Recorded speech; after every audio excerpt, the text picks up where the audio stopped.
Is this CP? Yes, I thought you are a guy. Oh no, I'm a woman. How are you, CP? All right, how are you doing? I'm good, thank So, you. so you I are you think are an, you are an ex-Muslim? yes, I am. Why you left Islam, huh? I left because I felt in the end that it was just very depressing, and I looked at my life, No way. and Islam is very depressing. What are you talking about? If isn't it Islam teach the man to beat you, which Muslim women they like? that did happen. In fact, Really? yeah, those Was it horrible things did happen. And after 26 years, I left, and it was horrible. so your And husband he used to beat you? yes, Okay. Well, yeah, I know. I mean, it might sound like I'm joking, but I know that this is ugly. But yeah. but you as a Muslim, you grow in a Muslim house. You know that a Muslim man had the right to beat you, correct? That's right, because I'm from Turkish descent. My parents came from Turkey, and I Yeah. was born in Australia. So I've spent most of my time in Australia. Yeah, but why you allow him to beat you if you are living in the West? Why you don't call the police for him? Um, well, I did a few times, and the whole community just embarrassed me and Hmm. told me, "You're doing the wrong thing. You need to go back. You have children." And he threatened to kill me. Uh-oh. As Turkish men, they're crazy. Hmm. And I was in fear of my life, and I had the guts to finally leave him in the end. And it wasn't easy. I have 4 daughters, and the three of them have turned themselves against me. So I've been ostracized from everybody, even my whole How family. old the three daughters who turned against you?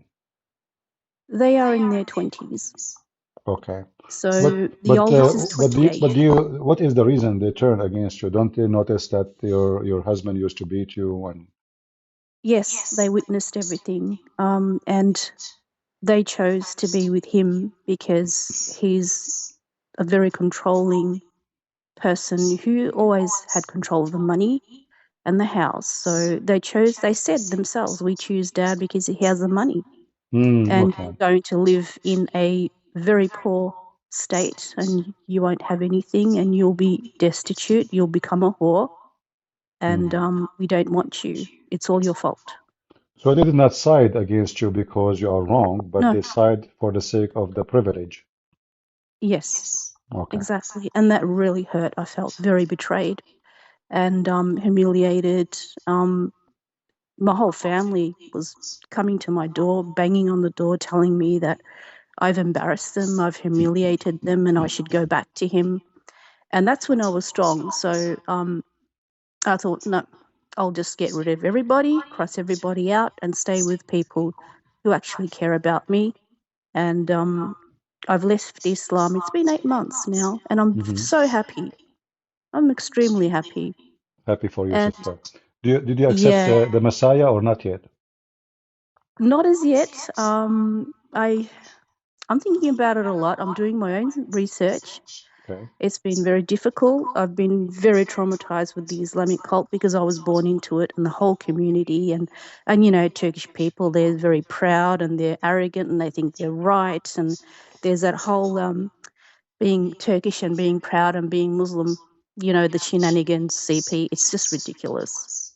I mean, You know it the was funny very thing, the hard funny to thing. shake that off. Yeah. Yeah, the funny thing, like I don't want to be sound like against Turkish people, but you know that in Turkey, the society is Yes, extremely corrupt. it Prostitution, is. drugs, I mean, everything wrong in the world, you find it in Turkey.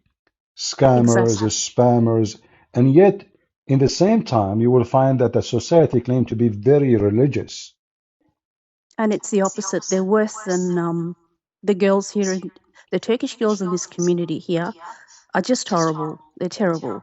Um, they they basically do whatever they want to do, and their parents don't say anything. But when they go to Turkey, they have this whole idea where they want to keep up appearances and they want to show the rest of the community that they have control over how their daughters behave and they're good.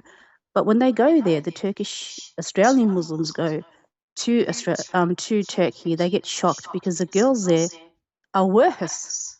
The whole society is corrupt. You know, And I saw that I myself. Yeah. downloaded I downloaded an app. I forgot the name of the app. Somebody told Yes. me there's many people posting videos about Islam there, so they told me to download the app. I forgot the name. But then, Okay. for some reason, because maybe I'm posting about Islam too, I start seeing in my app a lot of Turkish posts. And if I say maybe 90% of the post, it was about Turkish women. They are naked. They have their phone number. They are real women with videos, Oh my God, that's so and they have disgusting. their, yeah, and they are sex workers. So this is a country where the president, he is a sheikh, Erdogan. He keep talking about Allah. He never close a bar. He never close a No. nightclub.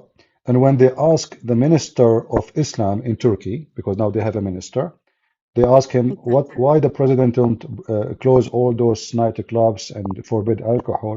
He said, "Who is going to pay for your salary if we do so?" So obviously the whole country run on prostitution and drinking and drugs and etc.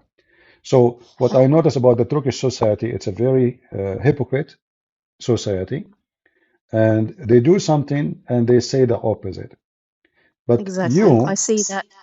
I why you do. I are see it still here in attaching my yourself? community. Go ahead. Sorry, No, no, go ahead. you go. No problem. Well, I think I felt in my family growing up that I just didn't like the way the community was behaving. Even my parents, my dad was a very devout Muslim, and I never liked the idea of wearing the scarf. I hated when you put the Quran on every day. We had the cassette deck then, and he would put the cassette in and he would put it on full blast so that he could sort of, um, I don't know, satirize us with all these Quranic verses. And I would turn around and say to Dad, hey, Dad, what does this all mean? And he would say, I don't know, don't ask. And I just found that really He don't strange. even know But now I know. Yeah, you know, actually in the but Middle East, when somebody put Quran, it's really yeah, it's a sign of depression because usually they play it when there's a funeral, when somebody die, you know. yes, exactly. They When you're don't, going to, yeah, yeah, when they don't die, they don't play Quran for something good. They play it for death. Somebody died, you know, and it's very annoying and very sick and very wicked. I remember yes, once I went to a funeral, you know, a teacher, his mother, she passed away. He was a good man, yeah, so I decided to go to his mother's funeral, and they were playing Quran. So I said I cannot really stay longer. This tape is really annoying. I was surprised that the teacher, who's an English teacher actually, he told me, "I agree with you, but what we can do, it's a tradition. I thank hate it." goodness for that. Yeah, he knew I'm a Christian, you know. So Yeah, he was honest. He said, "I agree with you. It's disgusting, but it's a tradition, and if we stop it, people will be complaining." So yes, it's exactly. okay. It's okay if you leave. You know, I understand, and thank you for coming. So it was like I stayed there for like 5, 10 minutes, and I left. Oh, that's terrible. And when I was in Turkey, they had the ezan going on off at different times, and it was I felt very depressed. And I thought, I need to get out of here. I mean, when I did get married, CP, I was 22, and I was pretty much I'm married into inbreeding, so it was my cousin, unfortunately, and I was very naive, very shy, didn't ever have a boyfriend. I was a virgin. I knew nothing about, courtship or having a boyfriend or anything like that because it was forbidden. So once I arrived there, 10 days later was my wedding, and I had jet lag, and I'm getting married to this stranger, and I was forced to get pregnant and all sorts of horrible things. And I was so glad to come back. So I had my first child here in Australia, and I was so glad to be back here, and we'll never go back there ever again now, ever. What about the daughter now you have, which is you said three daughters against you. What about number fourth?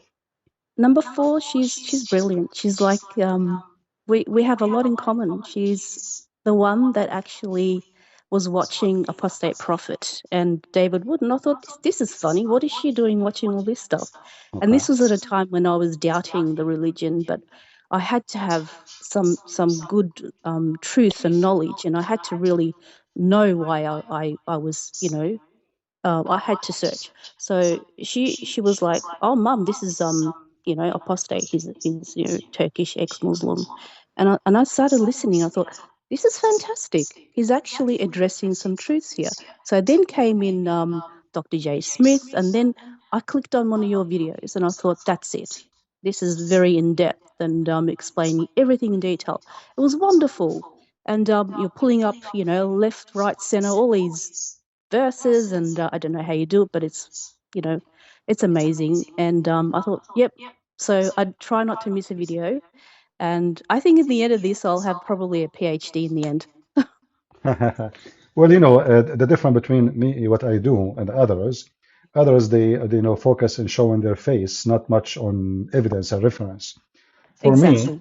I don't care for showing my face because that is the last of my intention, and I don't look good anyway. Uh, but the main reason of what we do is to teach people, give them proofs and reference. And Yes. your daughter, she was listening to Apostate Prophet, as you mentioned, because he's Turkish, correct?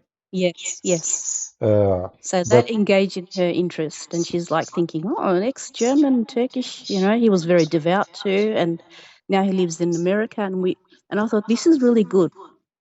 So that's where it all started. My daughter's she's a very intelligent young woman, but beautiful, and I but love her so much. which one you we are not competing with anyone, but which one you prefer to listen to more, Apostate Prophet or David Wood or me? In honest way, it's I okay. honestly, I'll tell you the truth, CP. Yeah. I love listening to you because you don't mess around and you stick to the truth. Mhm. And you don't get derailed, as in you focus and you tell your audience to focus with you. And we love that. We appreciate that. You don't treat the audience, your listeners. You respect them, and we respect you, and we love that. And thank goodness that you are where you are and what you're doing. It's really it's amazing. But don't you think I'm very harsh in the language I use? It reminds me of my father a little bit. Okay. The Turkish men can be. No, no, I take that back. I don't mean that in a bad way. Like, the Arabic and the Turkish men can be a little bit harsh when they're Mhm. trying to get the point across. Yeah. And your point that you're getting across is to stick to the truth, and you're not mucking around. You're not, you're wanting to get out the truth, and that's what's important. And I'm Right. a person who's seeking the truth, and to me that's above everything. you know it's Well, that's important wonderful. to me. What about your daughter? Does she watch my videos? She has, and she's laughing. She loves it Okay. when you say the word Abdul. Abdul. It's absolutely amazing. What about potato? Potato with a B is awesome. And when I'm driving, I'm saying, because I'm in an area, CP, where there's a lot of Muslims. Mhm. So I'm dying to get out of this area. So as soon as I leave my driveway, all the Abduls are everywhere, and they're in their big cars, and they're and they're women with their hijabis, and they're trying to cut in front of you, and they're very rude. They are, and they beep at you, and they throw you profanities, and all I say is, "You stupid Abdul, get out of the way." Yeah. I was in the airport the other day, a Yes. while ago, and there's a guy was speaking to the other guy. I don't know what is the topic, but what got my attention in my ears when he said to him potato, and he said it say the way exactly I say it. So I know he was copying me. He said to him potato. He didn't say potato. Like if they are eating potato, I understand, but he said to him potato, and that guy was upset. So obviously, many people they are using our words and they fit because Islam is a stupid religion, doesn't have a shape. It's like a potato, and they It try is. to they try to reshape it to make it fit with today. So you will notice that the sun set in murky water 1400 years ago, and now they are the potato religion. They are trying to reshape it, make it fit with science. So suddenly Islam fit with the Big Bang. The Big Bang turned to be false. So now Muslim trying to reshape the Big Bang or the Islam as a potato like if you have a rock next to the potato will adopt the rock, will hug it because Yes. potato doesn't have a shape. So this is how Islam is a shapeless cult, and they try to adopt anything around them so they can dominate. Exactly. It's But all here about we, domination. yeah, so here, but here they cannot do that with us. The second we start asking serious questions about the stupid Muhammad and his Yes. promises, Islam collapse in 2 seconds. But what about your daughter? Did she decide to leave Islam? Oh, definitely. She left it before I did. Oh, okay. Oh, okay. So she And is. I see. Okay. yeah, longer than me. I think in 2015 she was questioning it, and she was kind of watching some stuff on YouTube, and she's like, this doesn't sound right to me. And she throws some jokes my way and say, oh, well, I don't believe in this Muhammad guy. He's a pedo. He's a pedophile. And I'd be like, don't say Exactly. that. What are you doing? Because I was so silly. I didn't read my, the Quran properly the way you're reading it and you're understanding, which is brilliant because now we see the truth and we're like, oh my goodness, what was I thinking all this time? Yeah. Unbelievable. Yeah. Well, society, they've been forced to repeat blindly that Muhammad is the best of Yes. mankind. He is amazing. Who dare even to discuss his ethic and his behavior? Like Yeah. even when you see the reference says if the prophet eyes fall into a woman, her husband must divorce her so he can sleep with her. I'm just trying to be polite, not to use the F word. Uh, Yes. Still, the Muslims don't see what is the problem. Why? Because of fear. So they install fear in the heart of everybody to the point they stumble there. They don't dare even to say, how in the world, if his eyes fall into a woman, her husband must divorce her? What kind of a man he is? So the terrorism of Islam is what preventing anyone to think about Muhammad in a bad way. So your fear inside you prevent you.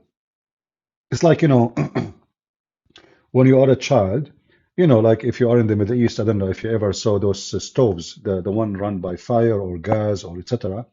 So when you are a Yes. child, they bring you close to the fire and they make you feel that it's without touching the fire. So you don't touch it when you are alone. Like we say, wawa, wawa, okay, don't touch it, wawa. So Muhammad is the wawa.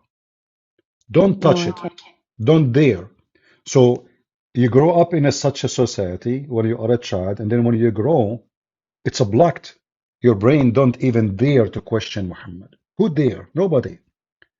You open TV speaking about the amazing Muhammad. You open the radio speaking about the amazing Muhammad. You go to the bathroom, you will hear a speech from the mosque next to your house speaking about the amazing Muhammad. You open your book speaking about the amazing Muhammad. The amazing Muhammad everywhere. But the He's second you too start amazing. reading seriously, you will find that the amazing Muhammad is the most disgusting creature ever you can imagine. That was very shocking for me because growing up, my dad would put up these, very proud plaques all over the house with writings of always Muhammad was in there. And I'd think to myself as a kid, why is Muhammad always in these prayers with Allah? Why isn't it just Allah? It's always Muhammad's here, Muhammad's there. He's everywhere. Why? Is it Muhammad or is it Allah we're Even supposed to be following? even Allah himself, he prayed to Muhammad. Have you ever heard of somebody, the God he prayed for Yes, him? You know, not only Allah, the angels, the believers, Jibreel, Mikael, the whole world is praying on Muhammad. exactly. So, Yeah. and the name Muhammad itself mean the praised one, which means he claimed to be God. So That the I, says a lot. yeah, he's a sick person. He want to be the center of everything. It's not God. Yeah. He don't, the Muslim, they claim that Muhammad is just a servant of God. But in the Middle East, if you insult Allah, if you say a bad word to Allah, nobody kill you. But if you Yeah. say a bad word to Muhammad, you are dead. You are dead in Turkey. You try to say that now, Erdogan will lock you up. Yeah, well, Erdogan, he is looking up Yeah. people who says bad things about him too. He I became know. he became Muhammad of Turkey. Anyway, soon this potato Oh, he will go out. He's dying already. I really hope. You know what, sister? I have it's Yes. a what a coincidence. Yes. Today I woke up early in the morning and Yes. I sometime from time to time I see dreams, and my dreams sometimes they are scary. I saw a very massive earthquake happening in Turkey just today. Oh, So I woke oh up my goodness. early in the morning. I felt that my bed is shaking, But obviously, there's nothing happening in my house. But Yeah. I was seeing a dream, and the dream was about Turkey and massive buildings collapsing, dust everywhere. The land is like moving like waves. Very, very scary. I wasn't scared, but I felt my bed. I was asleep. I felt my bed is shaking, and at that moment, I woke up. And usually, me myself, when I see a dream, uh, Yes. sometimes those dreams come to be true. So I hope you have no family in Turkey right now as we speak. I do have my mum, and she's in Ankara, and well, I don't really contact her, so I don't know because of what's happened. But what can I say? I mean, I think, well, I look at it this way, CP. I hope that Istanbul goes back to Constantinople. That's Yeah, what I hope. Yeah, yeah, and it's really sad, and it's really horrible just to read up and realize what's been happening and what's happened throughout those centuries with Istanbul taking over the way it did with that Sultan Abdul Hamid and the ones that came before him. And it's not a very proud thing to look at when you're Turkish. yeah. I look at that and I feel very sad, and it's just so wrong. You know, I want to ask you, as long you decide to leave Islam, and Yeah, now until now you are not a Christian yet, but what is preventing you from accepting the Messiah? that's a very good question, CP. Mhm.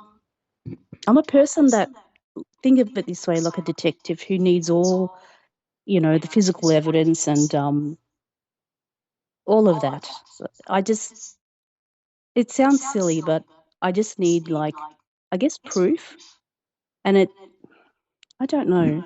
I feel I need to be convinced, CP, What is if the that word makes proof? sense. What does the word proof mean to you? What proof mean? You know, it's funny, I believed in a religion that didn't have any proof. And now Hmm. I've got all this proof that is conflicting, and it says that Allah doesn't exist, Muhammad was made up, and everything was made up. So now I'm thinking, um, I like what Christianity has to offer as a faith, and a lot of the things in there, I feel like I think I have already agreed with myself inside, and it makes me happy. What's said in Christianity in the Bible, although I haven't read it, but I'm trying to study it and understand it, if that makes sense. You know, the word proof. I mean, Yeah. it have many like dimension. Like there's physical proofs, there's a spiritual proofs, there's let us say an experience proof, like something happened to you or to me. Uh, but the word proof is very flexible. And I believe that the only proof a human being he need, if that belief can change the person.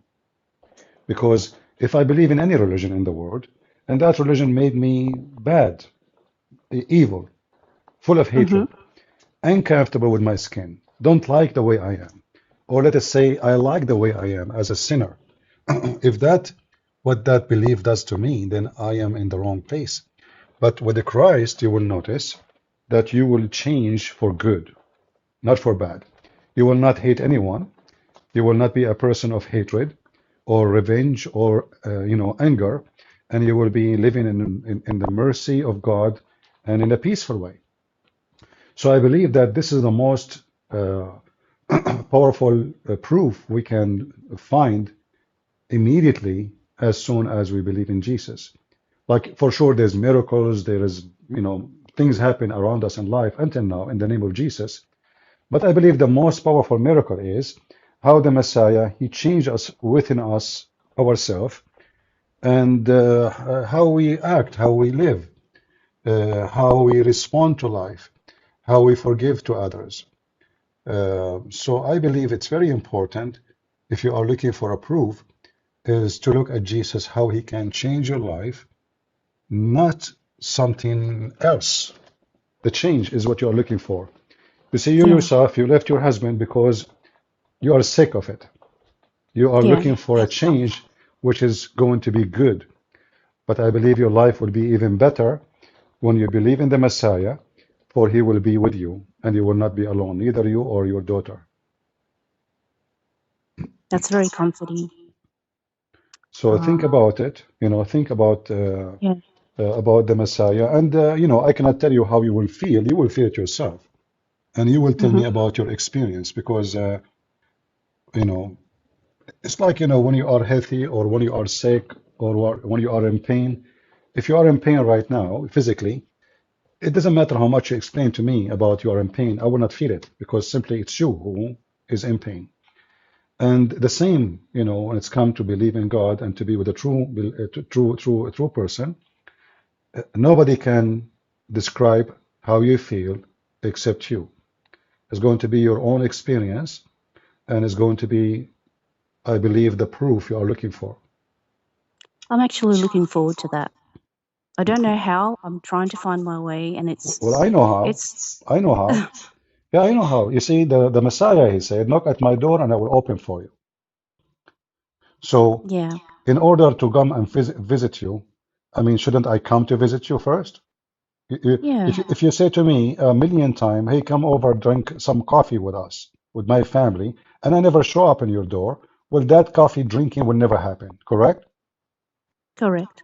So, in order to be in the house of God, we have to knock at the door. And this is not really hard because the Messiah is very simple and he made it so clear, knock at my door and I will open for you. He didn't say maybe I will open. He said knock and I will open for you. Ask and I will give you. So See, I always like the way that hey, is definite. Yes. go ahead. I like the way that is definite. There's no maybe, there's no 50-50. No, There's a no, guarantee. there is no Yeah, maybe, absolutely. The yeah, Messiah, don't say, when the Messiah, he said to the one, like the Jews who were looking at him, and he said to the yes. man, your sin is forgiven. The Jews, they were like, what? Your sin is forgiven? Hmm. This is crazy. But then he Yeah, said to them, he can read their mind. He said, which one is easier? To say to the man, your sin is forgiven, or carry your bed and walk? The man is disabled, he cannot walk. Which one is easier? That is the Messiah. Everything he say is definite, is not maybe. So when they could not understand and they could not accept that a person saying to a person, go and your sin is forgiven, he told them, this is the easiest for me to do. What about this? Carry your yeah. bed and walk. So you can be right now. I hope, I pray that you are healthy. But let us say sometime our problems is our disability. Our I can problem in see that. life, it's disability. Life make Yeah, us sometimes disabled. So the Messiah himself, he can make you and release you out of your chair, out of your wheelchair, out of the bed which you cannot carry and walk with it. But you need to ask him. When the man he asked the Lord, he says, Lord, I want to see. He is a blind man. Blind man, he asks a beggar, he asks for a sandwich, he asks for a yes. penny. But even the blind man, when he spoke to the Messiah, he did not ask for food. He was able to see, which means the blind man was able to see who is Jesus, even though he's blind. And this is why the blind man, he did not ask the Messiah what he asked everybody. Only the Messiah said to him, Lord, I want to see. So you can be the blind person, even though your eyes is open, Mm. but you need to ask him and say, I want to see. You need to ask him and say, I want to walk. You need to ask him and say, forgive my sin. Command me to carry my bed and walk. And then all the obstacle in your life, which you are sad about, like your marriage, your daughters who left you and don't support you no more. All those things will not count for you, and the Lord, He will give you a new, let us say, atmosphere of happiness. You will be a different person, and you will be able to give and live way better. I look forward to that. I really do. All right. Well, I hope, and I ask people here to pray for you that you will Thank you. be, in your, and remember, we as a Christians, we do not need to go to church and make like a scenery. Hey, God, forgive Like the me, Muslims do. Yeah, like Jesus, he even warned us. He said, don't pray like those who pray in the corners. He warned us. Jesus, he knew what hypocrisy is about, and he don't want any of his followers to be hypocrite. So you can now, after we finish, as you wish, when you're in your own time, when you feel spiritually that you need to do so, not because I'm asking you, but when you feel it, you can pray to the Lord and ask Him for guidance and help and tell Him, I'm blind and I want to see. I am needy and I need your help. I need to walk. Give me my feedback. And I believe the Messiah will help you. I really appreciate that, CP.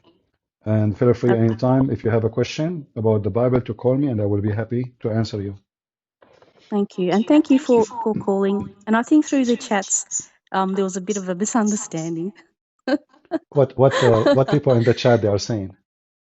Oh, no, no. I think I was trying to say, don't hide behind your skirt to the Abdul, and you misunderstood me.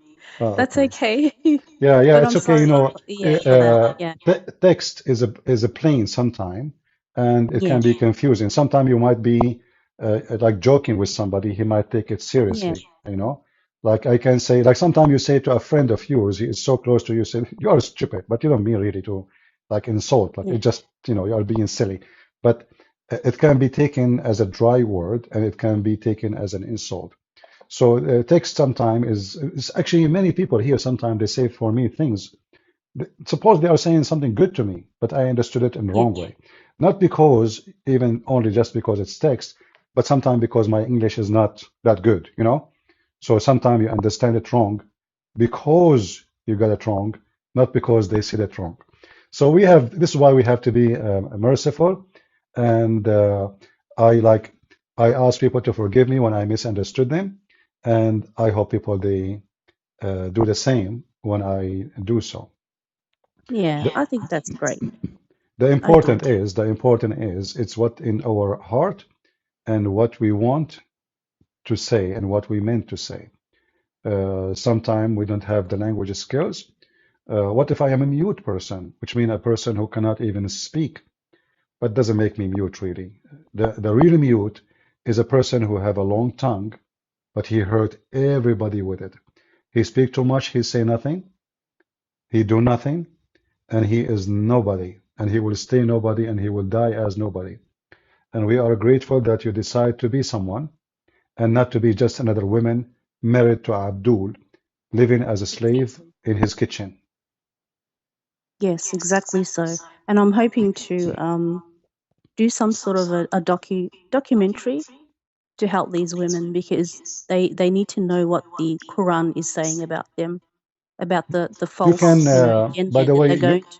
you can take any of my videos you wish, help you with your I would topic, love to do that. and you can add subtitle in Turkish maybe or Kurdish, whatever language you wish, and that will help more people. That would be fantastic because we Or you need can make these a women. voice over. You can make voice over if you wish. Yes, All right. these women, they don't have very good uh, English, so that will be really helpful for them.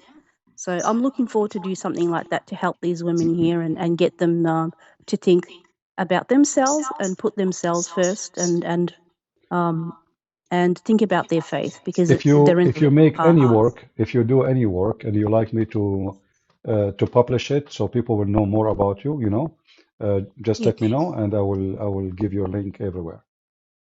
fantastic. I'd certainly love that very All right. much. All right, sister. Thank you very much, and we pray that soon you will give us a good news that you accepted the Messiah and he command you to see, and we lose our blindness and we are able to see again. And we pray that the Lord, He will command you to walk, and He will carry the bed of disability, and you will throw it away, and you will walk proud with Jesus again, and no man can control you. No man. You see, God did not create women to be controlled. God created women to be partner with the man, to live with the glory of God, as Jesus said. The man, he is the head of the house. The head of the house is not about a head and a tail. The head of the house is a person who have more responsibility to protect his wife, his family, to give himself, not to control and not to beat his wife and not to torture his wife. As Jesus said, the same as the Messiah, he gave himself to the church. The Messiah described the women as the church. So the man, he gave himself to the church to protect the church. So the church will be flourishing. And we pray that you will be that woman who is the same as a church, where God, he respect you and love you. That is so wonderful. Thank you. Beautiful words, CP. Thank you You're so welcome. much. And thank Say, you, everybody in the chat, for praying for me. say hello to Thank your you. daughter, and she is I welcome to shall. call us too. Thank you so much. All Bye-bye, right. CP. Take care. Bye-bye. Bye. Thank you.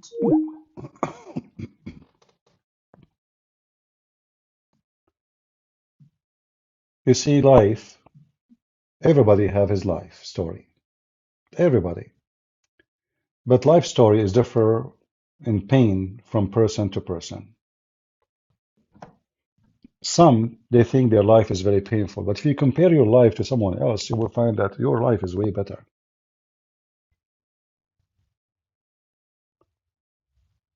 We will not know what horrible is until we are living horrible life. You know, when somebody tell you his life stories in 5 minutes, there's a lot of pain there is not mentioned. Imagine this lady, she is talking about her husband beating her. What kind of a house?